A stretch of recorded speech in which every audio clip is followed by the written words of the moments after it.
My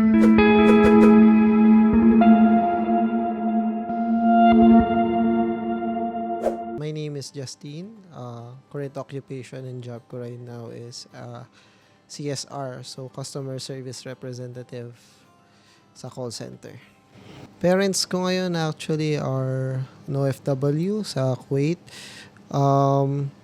As far as I know right now, business owner sila doon. Pero I'm not sure kung ano yung estado nila. Meron naman akong contact pero medyo secretive siya sa ginagawa niya sa Kuwait.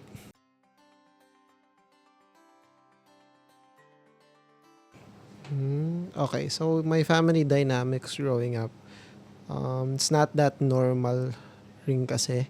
Even though nasa under kami ng isang roof, we were in the same household pero medyo distant kasi ang mga parents ko. And mostly kasi we weren't allowed to go outside.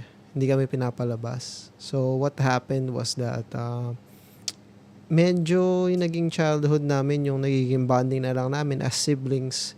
Usually kasi sa computer na lang kasi meron kaming computer shop dati.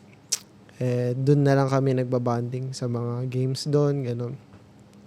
Regarding my parents, hindi ko masyado silang nai-interact nung child ako kasi laging may trabaho. Laging may trabaho. So, yun nangyayari rin. Lalo na with my dad, kahit na nandyan siya sa bahay, hindi ko rin nai-interact kasi mostly lagi minamanage yung sa computer shop. And yung mga Filipino dads rin, siguro alam naman natin na hindi masyadong ganun, hindi masyadong malambing, hindi masyadong mapalapit sa mga anak. So, yung dynamic namin is medyo hindi siya healthy actually. Sobrang neglectful kasi ang nangyayari yung caretaker ko lang is yung sa lola ko. So, yun nangyayari, nagiging interaction ko lang with my OFW parent na yung mama ko before pa siya pumunta sa abroad.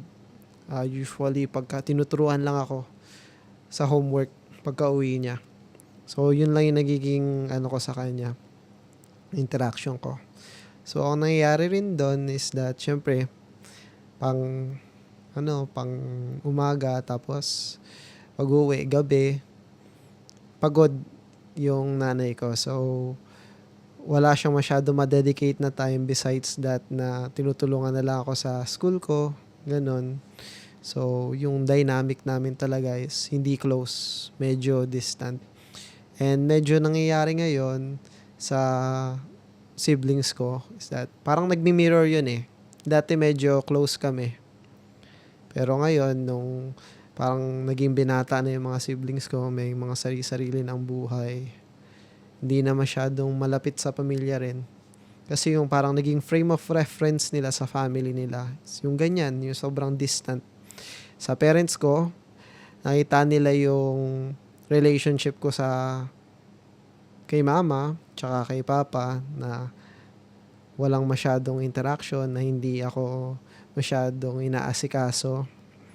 And then, lalo na rin yung sa dad ko kasi medyo may times na yung mood niya is medyo aggressive, medyo galit.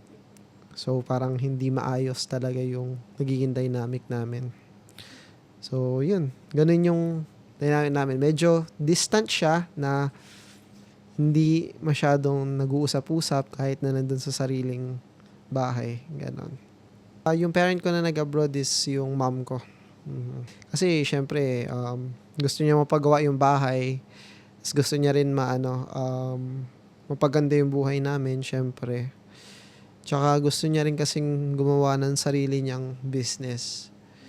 And yung maganda rin naman kasi sa mama ko, actually, sobrang broad niya sa skills niya. So, nakuha agad siya sa OFW.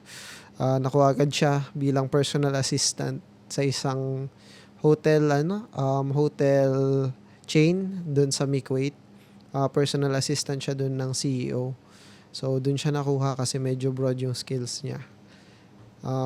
Yun, yung una niyang pinaayos talaga is yung sa bahay namin. Tsaka para gumanda yung living condition namin kasi sa totoo lang medyo poor kami kahit medyo may computer shop. Hindi pa yun nabayaran yung buong computer shop na yun eh. Parang kumuha lang kami ng utang para bumili ng mga unit. Tapos kung kailan lang nakapunta na siya sa abroad, dun niya lang nabayaran yung sa computer shop na yun. So, yun rin, nawala yung dependency namin dun sa business na yun, sa computer shop. Tsaka dun na lang kami nag-depend kay mama.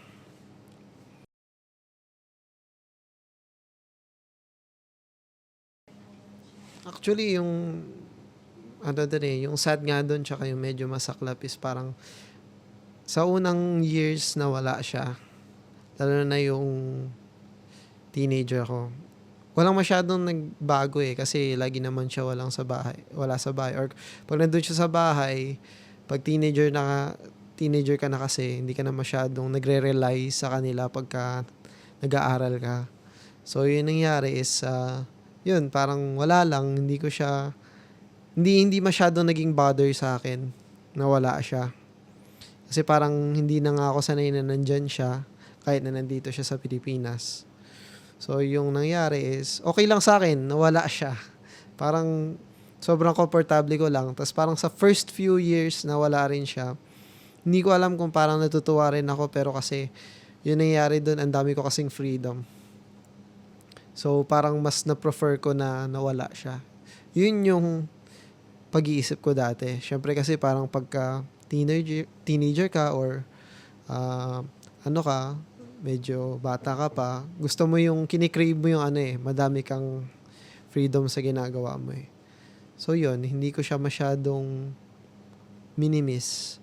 Parang wala lang yung presensya niya. Kasi parang nasanay na ako na wala siya eh. So bakit ko pa parang pag-iisipan or imimiss kung ano yung wala rin naman nandito, 'di ba? So, ganun.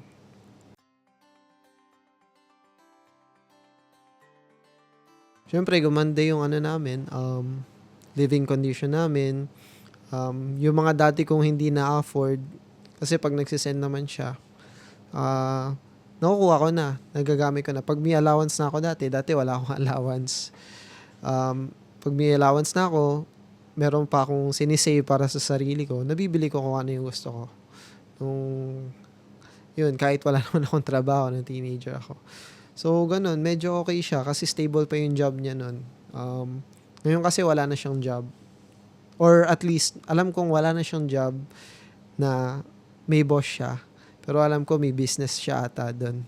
Pero yung nature ng business niya kasi parang ayaw niya sabihin sa amin. Pero hindi naman illegal. Parang, yun nga, ayaw niya lang mapasabi siguro. Pero may nasususpecha naman ako kung ano yung business niya ngayon.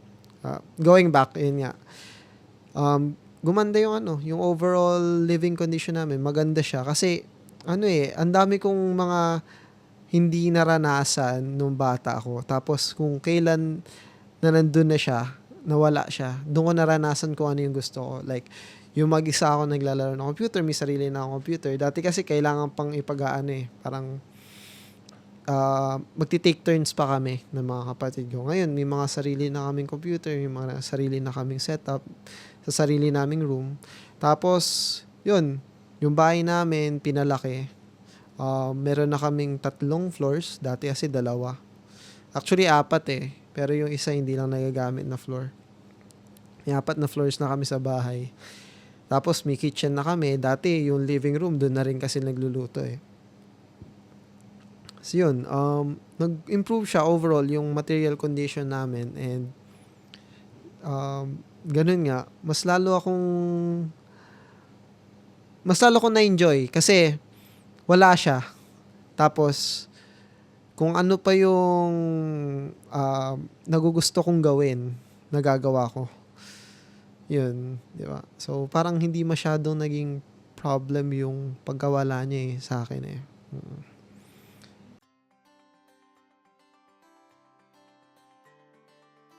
Well, nung naging disadvantage rin dun, masyado na rin kami naging sheltered bilang family. Kasi nga may mga sarili na kaming kwarto, may mga sarili na kaming buhay-buhay ginagamit namin sa ano namin, mga allowance namin, stuff like that.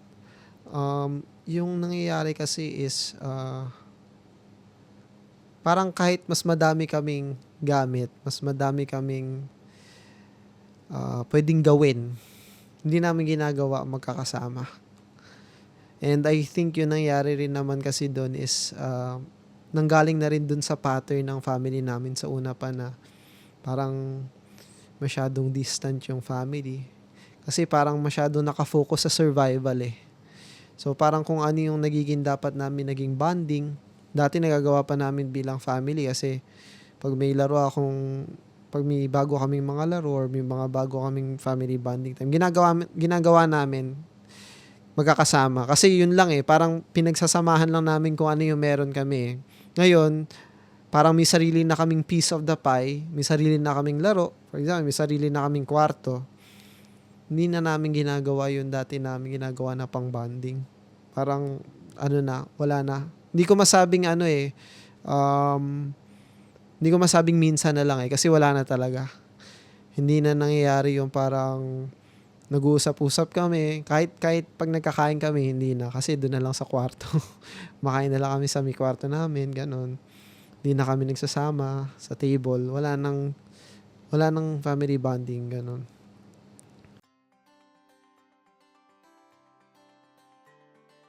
Yung family ko naman kasi, masasabi kong okay, pero kasi hindi healthy eh. Kasi ang nangyayari is, yun nga, yung sinabi ko sa una, masyadong sheltered yung family ko. Masyadong nakafocus sa sarili nilang mundo. And, yung nangyayari is, yun nga, kasi family kayo eh. Dapat kayo yung nag-stick together. Parang feel ko pagka may nangyaring crisis or may nangyaring aksidente, may nangyari sa kapwa namin kapamilya, I don't think na may mangyayari na parang, for example, sa mga kapatid ko, magpapakita sila ng pake dun sa kapwa nila kapamilya. Yun nga, di ba? Dun sa mom ko ngayon, nasa Kuwait. Ngayon, binabomba. Siyempre ako natatakot. Kasi nandun siya eh. Natatakot at nagagalit kasi parang nagpapakamartir siya dun eh. Tapos, yung mga kapatid ko, except for dun sa sister ko, kami ng sister ko, medyo close pa eh. Yung nangyayari sa kapatid ko, parang hindi sila masyadong bothered kasi parang insulated pa sila sa realidad na baka mawala yung nanay nila. Diba? Insulated pa sila sa realidad na yun eh. Parang hindi pa nila naiisip na, ay, baka yung mama ko madamay dito. Hindi pa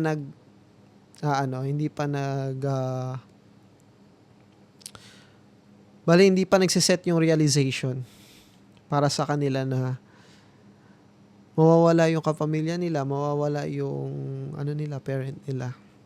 Ganon.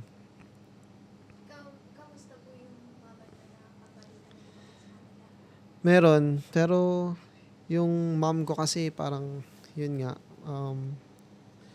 hindi siya masyadong nag-open up eh. So kahit na kinakamusta ko siya doon, sabi niya lang, okay lang, maano ako. Papasok pa rin ako kahit gano'n, may drones, may bomba. Papasok pa rin siya. Kasi yun yung parang feel ko sa mama ko eh, na parang isa siyang workaholic. Doon niya na lang nakukuha yung parang interest niya sa buhay, doon na lang sa pagtatrabaho.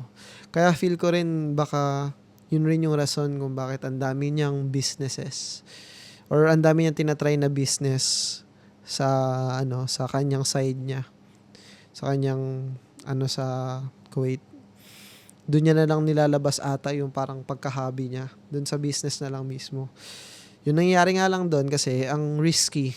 Ang risky pagka ginagamit mong hobby yung business mo eh. Ang risky nun. Kasi lagi kang maglalabas ng kapital, lagi kang maglalabas ng pera para sa business mo. Tapos parang ang gagawin mo siyang parang interest mo lang, gagawin mo lang siya parang hobby. Pero I guess yung maganda rin naman kasi doon is kung ano yung gusto niya, kung ano yung passion niya, tinatry niya namang gawin para sa sarili niya. Yun nga lang, pagka hindi nagwo-workout kasi, hindi lang ikaw yung maapektuhan rin yung family mo. Which is, nangyari na siya before sa family ko rin. And ayoko naman i-blame yung mom ko kasi, nung time na yun, sa kanya rin ako nagre-rely bilang anak. Pero parang ganun, hindi mo may iwasan na ikikritik mo eh. Or bibigyan mo ng medyo hindi maganda na feedback yung parent mo kasi ganun yung ginagawa niya para sa trabaho niya. Yun lang, ganun. Mm. Nakakausap niyo pa naman po siya these days. Oo, nakakausap. Yun nga lang talaga, hindi siya talagang nag-open up eh. Which is, yun rin yung nire-regret ko kasi nung dati, nung medyo teenager pa ako, hindi nagiging bother sa akin na nandyan siya. Hindi nagiging bother sa akin na wala rin siya. 'Di ba? Parang tingin mo kasi pagka binata ka pa lang, parang yung parent mo hindi mawawala eh. 'Di ba? Parang sobrang invincible niyan eh, ng parent mo eh. Yung mga magulang mo, hindi yan mawawala. Nandyan lang yan. Parang nasa isip mo, parang pwede mo pang gawin kung ano yung gusto mo sa buhay mo. Tapos yung parent mo lang, parang nandyan lang sa bahay, papagalitan ka lang yan or siya yung magdidikta kung ano yung mali sa buhay mo. Parang kaya mo pang bumalik-balik sa kanila bilang parang isang fallback shield. Yung family ko kasi, yun nga, hindi siya masyadong warm. Hindi talaga siya expressive. Hindi sila mapagmahal sa isa't isa. Ayoko man sabihin kasi parang, ako rin eh, part ako ng family ko, nire-represent ko yung family ko eh. So parang yung mangyari dyan, pagka sinasabihan ko sila ng ganito, when I talk to them in these kinds of terms, parang ang sama, di ba? Ang sama. Pero hindi kasi ganun yung reason eh.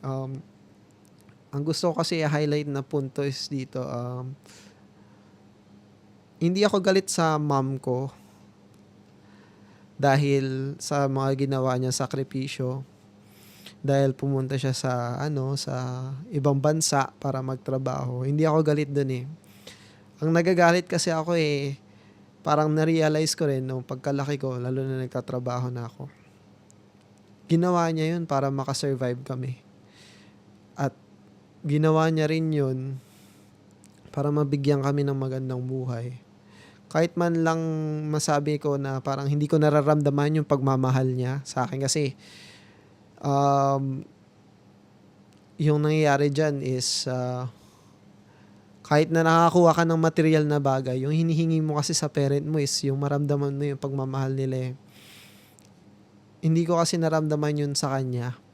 Pero nare-realize ko rin naman na kaya nga siya pumunta sa ibang bansa para nga ganun, mapagsakripisyo niya yung sarili niya para kami naman makakuha ng tikim ng magandang buhay.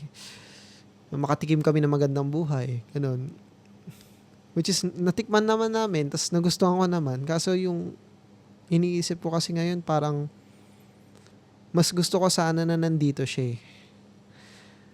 Kasi ang nangyayari dyan is, hindi naman siya yung may kasalanan or hindi naman siya yung dapat kailangan ng gumawang ganitong pagsasakripisyo. Ang nare-realize ko kasi ngayon, lalo na nagtatrabaho ako, medyo yung sistema ng ganito, yung sa society natin, yung nakalagay na sistema, hindi kasi maganda. Anong klaseng bansa tayo na parang hinahayaan lang natin na maging martir ang mga kababayan natin sa ibang bansa. Diba? Ba't hindi natin kayang bigyan sila ng magandang buhay dito? Diba? Kaya naiinis rin ako eh. Lalo na yung nakita ko dati yung sa nagpakita nung Setyembre. Yung naging mga eskandalo tungkol sa mga sa mga anak na nasa gobyerno, tapos ang gaganda ng buhay nila sa ibang bansa. Parang iba eh.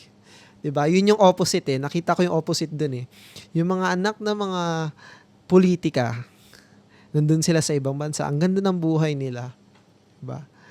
Natitikman nila ang magandang buhay, natitikman nila ang buhay ng taga-ibang bansa. Tas tayo dito naghihirap. Tas naghihirap pa yung mga iba nating kababayan sa ibang bansa rin. Sila, nararamdaman nila na wala silang consequence sa buhay nila. Tas tayo na wala naman tayong ginawang masama sa buhay natin. Hindi naman tayo bumubulsa ng taxes, 'di ba? Kaso yung mga parents ko pa, yung nanay ko pa yung pupunta sa ibang bansa. Siya pa yung kailangang magsakripisyo. Tapos kung saan lang napupunta yung pera na nagagamit namin dito. Doon ako nagagalit kasi. Kasi kahit man sabihin na sa personal na feeling ko sa mama ko, parang hindi ko nararamdaman yung pagmamahal. Alam ko kung ano yung sinakripisyo niya eh. Alam ko dapat na hindi ganito yung nangyayari sa bansa natin. So kahit nasabihin ko na, sige, hindi ko nararamdaman na mahal ko yung mama ko. Or kahit sabihin ko na, hindi ko nararamdaman na mahal niya ako. Alam ko sa sarili ko na hindi dapat ganito ang nangyayari sa mga pamilya. Iniisip ko lagi, paano ko nandito si mama? Paano ko naramdaman ko yung pagmamahal niya kahit na naghihirap kami? Paano kung lagi siya nandito? Paano kung nandito yung presensya niya? Iba yung pag-iisip ko sa mama ko. Mag-iiba yung pagkakaisip ko sa mama ko. Hindi siya magiging ganito na parang literal na malayo na siya. Pero yung mga memories ko tungkol sa kanya, malayo rin. Parang yung mga alaala ko tungkol sa kung ano yung pinagsamahan namin ng mama ko, malayo rin, di ba? Literal na malayo na siya sa ibang bansa. Malayo pa yung alaala ko sa kanya, magagandang alaala ko sa kanya. Yun yung parang ikinagagalit ko. Ganun.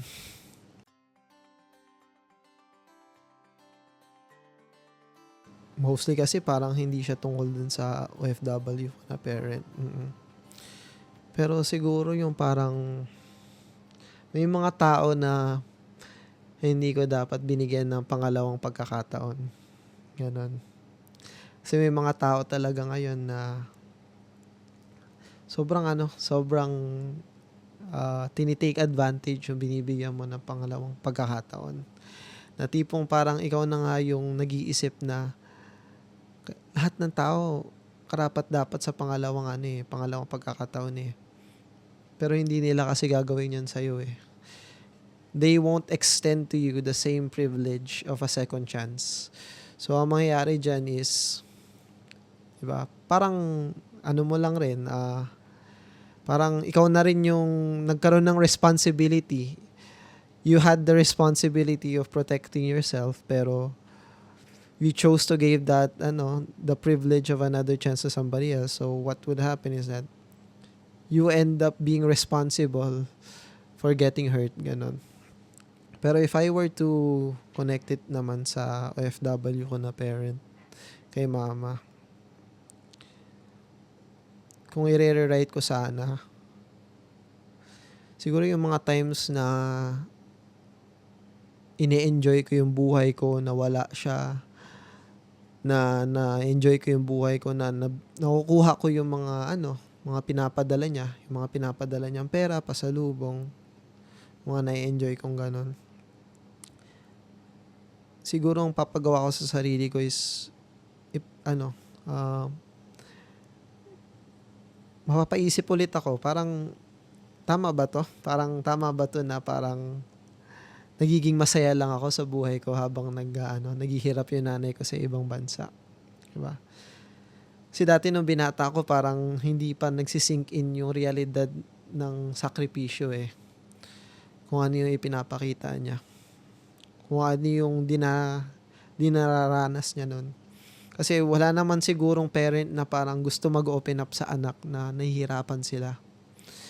Kaya rin siguro naging distant yung parent ko kasi ayaw niyang mapaisip ko na naghihirap siya, or ayaw niya na ako yung mag-worry para sa kanya. Pero ngayon na mas malaki na ako, na mas nakikita ko na kung ano nangyayari sa mundo. Lalo na ngayon, binobomba sila dun. Mas lalo ko nakikita na na yun nga, siguro man hindi ko nararamdaman na mahal niya ako, pero mahal ko ang nanay ko. Tsaka hindi ko masabi ng maayos kung paano ko na-appreciate na nandun siya at nagsakripisyo siya para sa akin.